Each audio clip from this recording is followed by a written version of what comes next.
Donc en chirurgie cardiaque congénitale, on a deux grandes catégories de chirurgie.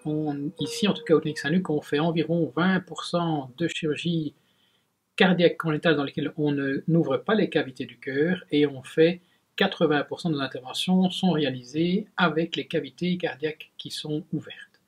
Alors la chirurgie à cœur ouvert, c'est une chirurgie durant laquelle on va prendre le sang à l'entrée dans le cœur, le réinjecter à la sortie du cœur en utilisant une machine cœur-poumon qui va remplacer temporairement le travail et les fonctions du cœur et des poumons, autorisant donc de travailler à l'intérieur des cavités cardiaques. Le jour de l'intervention, accompagner son enfant jusqu'à la salle d'opération, et puis l'attente, ça je crois que c'est le jour le plus difficile. C'est le jour où on est obligé de faire confiance à l'équipe médicale avec ce qu'on a de plus précieux, c'est-à-dire son enfant. Et c'est aussi quelque part un jour où on se sent terriblement en tant que parent impuissant. Et je crois que ça c'est un sentiment que tous les parents du monde détestent, ce sentiment-là d'impuissance. Et ce jour-là, je crois qu'on ne peut rien faire d'autre justement qu'attendre. Et c'est ça qui est difficile. Certains parents vont se promener, certains parents attendent dans une pièce et tournent en rond, certains parents veulent être entourés de leur famille à ce moment-là, d'autres parents préfèrent être seuls à deux. Je pense que ce qui est le plus difficile à ce moment-là, c'est impossible de ne pas se poser la question, est-ce que mon enfant va s'en sortir, est-ce qu'il va vivre, est-ce qu'il va mourir? Et je crois que ça c'est un moment terrible, que les équipes médicales connaissent bien et où toute l'équipe fait vraiment le maximum pour atténuer ce temps d'attente et pouvoir donner des nouvelles le plus vite possible.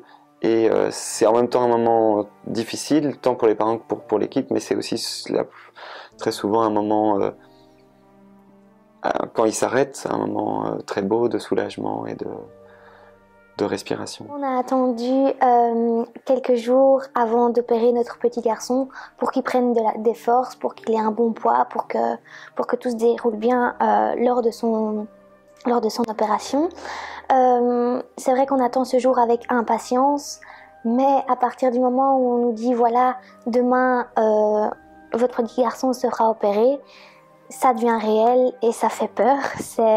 C'est vraiment une sensation horrible. Moi, ce jour-là, j'ai pleuré toute la journée, je pense, parce que c'était vraiment... Enfin, on l'a près de nous, donc on se dit que voilà, l'air de rien, il va bien, qu'il a besoin de rien vu que tout s'était bien déroulé jusqu'à présent. Mais à partir du moment où on nous dit demain, c'est le jour J et il faut l'opérer, on a toutes les questions, même si on a été préparé à tout, il y a toutes les questions qui nous passent par la tête. Alors, en chirurgie cardiaque pédiatrique, le risque nul, zéro, n'existe pas. Je pense que c'est la première chose que les parents doivent savoir. D'autre part, il faut savoir que la chirurgie cardiaque est terriblement étudiée et que donc nous avons toute une série de pathologies qui sont soit très faciles, soit moyennement difficiles, soit très difficiles. Et quelque part, chaque enfant rentre dans une de ces catégories et les parents doivent être informés en fonction de la pathologie de l'enfant ainsi que de l'état de l'enfant. Ce sont les deux points les plus importants qu'il faut prendre en compte quand on discute d'un risque opératoire pour une chirurgie cardiaque congénitale. Alors il y a un moment dont les parents, les familles parlent beaucoup, c'est le moment du fameux coup de fil du chirurgien qui va dire voilà, ça s'est bien passé. Ou qui peut dire voilà, il y a eu certaines complications, mais votre enfant va bien, enfin voilà, mais en tout cas le moment où on sait comment ça s'est passé, ça c'est aussi un moment dont les parents ont un souvenir extrêmement précis, et qui peuvent dire vraiment que c'est comme si voilà, ils portaient la terre sur leurs épaules et qu'à ce moment-là ils peuvent la déposer. Mais c'est vrai que c'est un moment tout à fait particulier, qui est différent pour chaque situation, mais dont en tout cas les parents gardent un souvenir aigu. Et cette journée, elle est interminable, donc jusqu'à la limite, on nous avait dit à 15h, voilà, il sortira de la salle d'opération et on vous appellera. À 2h, ça devient très long, les minutes ne passent pas. À 2h30, on se dit « Ah, ils vont appeler ». À 15h, ils ne nous appellent pas. Donc, Donc on avait pris la décision nous-mêmes d'appeler les soins intensifs vers 16h moins quart. Mais heureusement, un quart d'heure après, le cardiologue nous a appelés pour nous dire que tout s'était bien passé, qu'on pouvait venir le retrouver. Mais je pense que à partir du moment où il nous a appelés pour nous dire que voilà, qu'on pouvait arriver, là aussi ça a été des pleurs, mais plus des pleurs de peur, mais des pleurs de soulagement, parce qu'on s'est dit c'est enfin terminé, il y a déjà une grosse partie qui se trouve derrière nous. Donc c'était rassurant déjà à ce moment-là. Même si on ne l'avait pas encore vu, on était déjà rassurés qu'une grosse partie était derrière nous.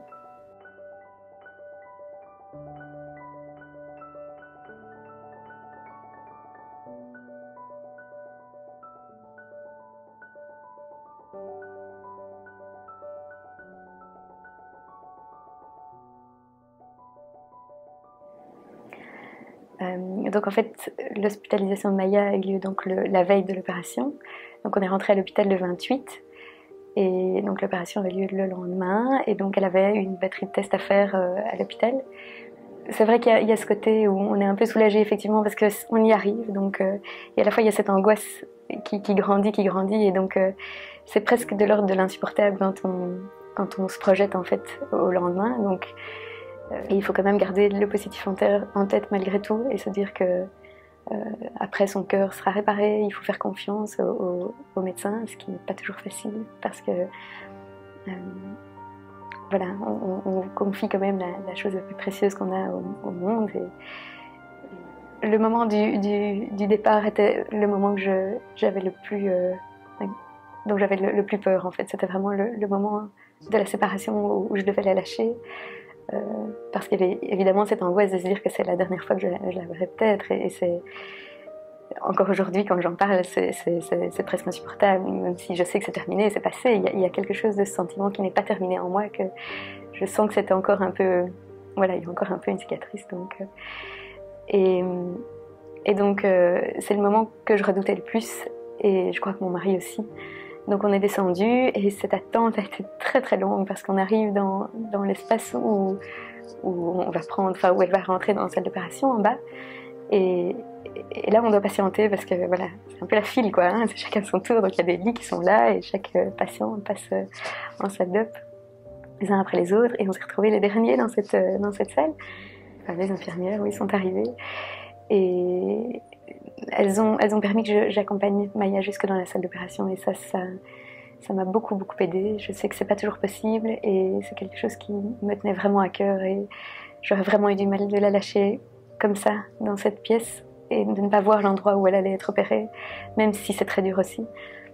Et donc je l'ai accompagnée jusque là, et donc on l'a couchée. C'est vrai que c'est une salle un peu impressionnante et elle est toute petite comme ça dans cette énorme salle et on lui a mis donc le masque sur le visage et j'ai pu être avec elle au moment où elle partait dans ses rêves en tout cas. Comment allons-nous endormir votre enfant? Deux possibilités. On a une anesthésie générale par voie intraveineuse si votre enfant est grand ou s'il ne souhaite pas être endormi avec le masque, il y a moyen de lui mettre une petite perfusion et de là l'endormir par cette voie. Parce que la perfusion, ça fait mal, on a la possibilité de mettre une crème au préalable qui va endormir localement la place pour que ce soit à nouveau le moins désagréable possible. L'autre possibilité, comme je vous l'ai dit il y a quelques secondes, c'est le masque. Le masque, nous allons utiliser ce que nous appelons des agents anesthésiques inhalés. En gros, ce sont des gaz spéciaux qui vont permettre à votre enfant de s'endormir. Là, les infirmières étaient vraiment très chouettes avec elle et très rassurantes. Elle était tout à fait rassurée, en fait, pas du tout angoissée. Bon, pour nous, c'est un peu plus difficile. Et c'est vrai qu'à l'hôpital, tout est fait aussi pour qu'on soit vraiment bien pris en charge. C'est ça que j'ai trouvé qui était intéressant, c'est que il y a de l'humain et de la médicalisation. C'est-à-dire que je trouvais qu'ici à Saint-Luc, dans le cas de son opération et de l'hospitalisation, on nous a bien mis quel était le cadre, on nous a dirigé sans nous mentir dans ce qui allait se passer, mais tout en n'étant pas alarmiste non plus, en gardant un bon équilibre entre le côté technique et de ce qui va se passer et le côté humain de comprendre ce que nous, en tant que parents, on peut vivre. Et ça, c'est quelque chose, c'est un suivi qui est indispensable.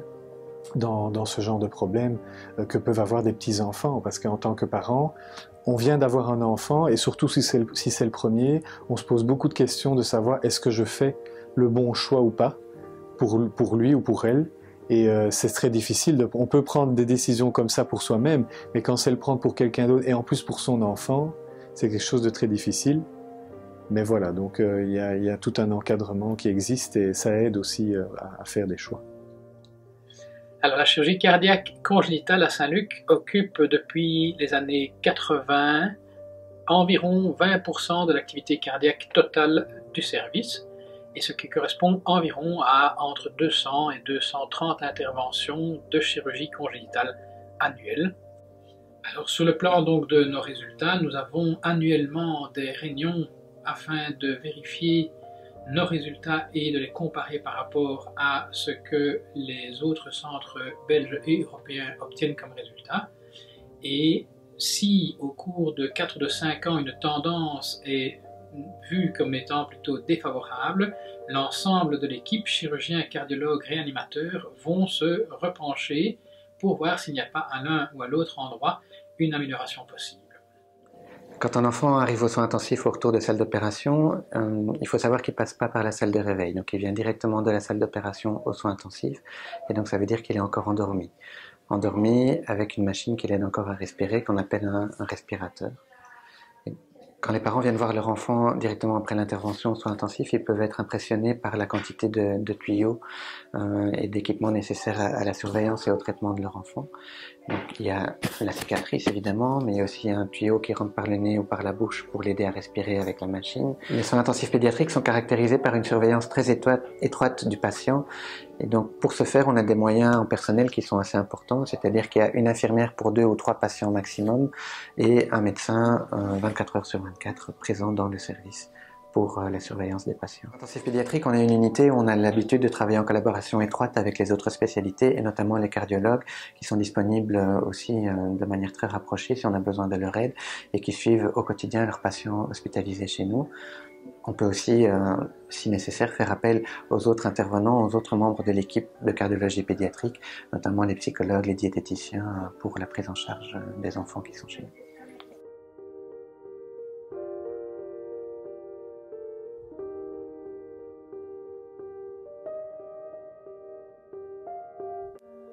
Alors, dans les premiers jours qui suivent la chirurgie, les choses pour un chirurgien qui sont capitales sont d'une part l'absence de saignement qui peut avoir différentes formes, l'absence d'épanchement, donc de liquide qui se mettrait autour du cœur et qui pourrait l'empêcher de travailler correctement.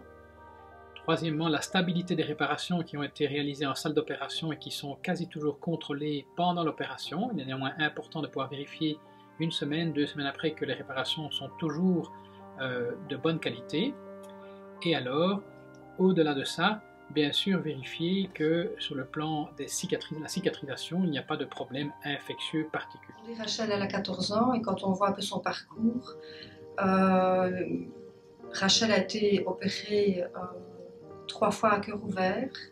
Elle a eu 7 cathétérismes, et ici au mois de janvier, on lui a remplacé une valve par cathétérisme également. Donc son parcours a été bien chargé, me semble-t-il. Bon, elle a été hospitalisée plusieurs fois, elle est suivie 2 fois par an. Donc elle vient 1 fois tous les 6 mois. Elle vient en consultation et voilà. Donc ici maintenant, dans la chambre dans laquelle dort Mario, il y a justement une autre fille qui vient d'entrer, une fille de 6 ans qui a eu un petit peu la même chose. Évidemment, chaque enfant c'est différent, mais qui a eu aussi une opération à cœur ouvert dans la première semaine de naissance, qui a eu aussi des cathés, qui est revenu ici maintenant aussi pour un cathé de nouveau à 6 ans.